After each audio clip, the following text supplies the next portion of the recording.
Every once in a while, I am asked to describe myself, what I like to do, what my interests are, usually at the beginning of something, beginning of a school year, beginning of a new job. I don't think it's a great way to get to know someone, but I always talk about a few specific characteristics. I always mention being a husband and father. I always talk about being a fan of the band Fish, which is that melody, by the way, as we just did a Fish song. I was very excited when I learned that. I'm a fan of Chelsea, a fan of the Gators. I'm a Gator, so sorry, everyone. And I always talk about being Jewish. For those of you who we are welcoming to Hillel for the first Shabbat service, welcome. I am Jeff Levin. I'm the senior Jewish educator here at UCF Hillel, which means you will see me leading services, both on Friday nights, on all the holidays. You'll see me around. I teach a number of classes that I'm hoping everyone will sign up for because the more the merrier. It's very enthusiastic. This week, we read Parashat Vaetchanan, the second portion from the book of Deuteronomy. There's a repetition of the Ten Commandments. We hear the text of the Shema and B'Ahavta, like I alluded to earlier. We talk about the sanctuary cities for people who inadvertently kill somebody. But while those are all incredibly important to our religion, I want to focus specifically tonight on two different elements. The first is the necessity, as it says very clearly this week, of passing on our traditions from generation to generation, l'dor v'dor. And the second is the concept of the unity of the Israelites, unity of the Jewish people in the face of whatever has come our way. About halfway through this week's Parashat, we read of a child who asks what the laws mean to an older generation. That would mean the children of those Israelites who left Egypt were then asking their parents, what did these laws mean to you? And I think it's easy to put yourself in the perspective of someone who was freed from slavery and say, this is what Adonai did for us.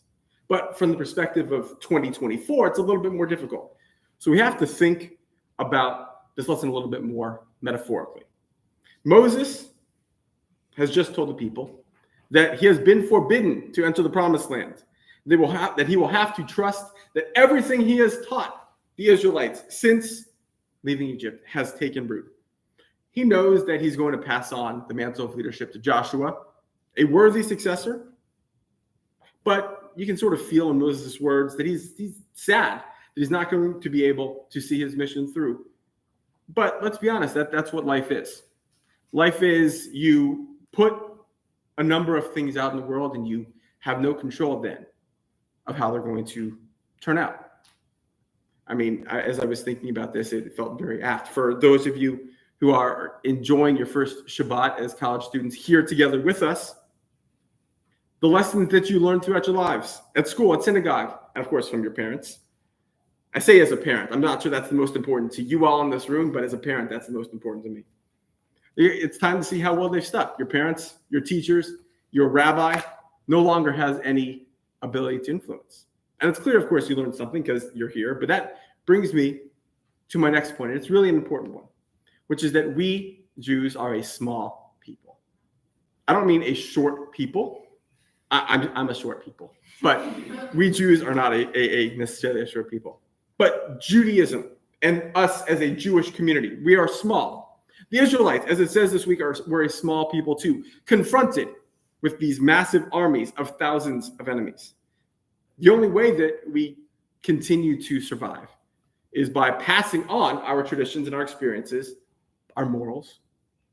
We create spaces where we can be together, like here in this building. We can gather in Jewish unity and Jewish joy, celebrating Simchot together. We delight together in being Jewish.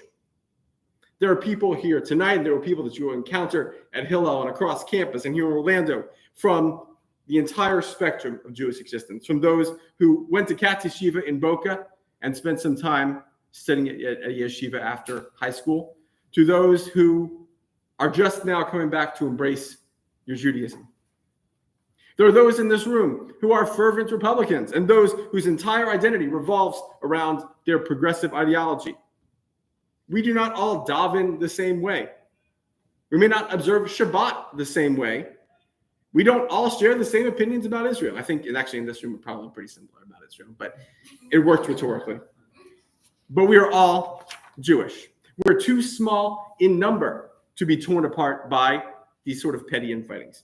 We can see in the Talmud that argument is good. Disagreement is good, as long as at the end of the day, we're going to go next door and eat Shabbat dinner together. And as we enter this first Shabbat of the school year, this is the most important takeaway that I want you to leave here with. There is more in this room that unites us than divides us. And we know that over these next few months, our country is going to endure an election. I say endure. It wasn't always this way in my lifetime, but this is going to be an endurance one. And I want this space in this building to remain one of unity